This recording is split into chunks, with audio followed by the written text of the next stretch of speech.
2017లో నంద్యాల ఉప ఎన్నికల కన్నా ఘోరంగా ఓట్లు వేసుకునేటటువంటి పరిస్థితిని తెలుగుదేశం ముందుగా ప్లాన్ చేసుకుని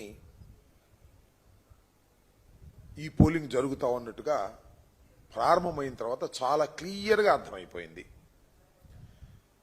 పులివెందుల్లో జరుగుతున్నటువంటి ఎన్నికల్లో పోలింగ్లో పాల్గొన్న వాళ్ళు పులివెందుల సెగ్మెంట్కు చెందిన వారు కాకపోవటం చాలా విచిత్రం. వాళ్ళు ఎక్కడి నుంచి వచ్చారంటే జమ్మలమడుగు నుంచి, పక్కన ఉన్నటువంటి కమలాపురం నుంచి,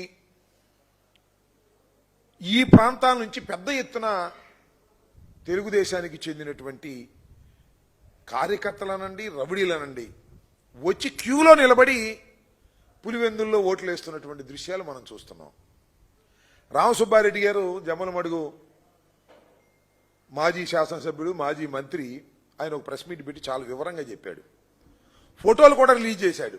ఇదిగో ఈ ఓటు వేస్తున్నవాడు పులివెందుల్లో పలానా గ్రామంలో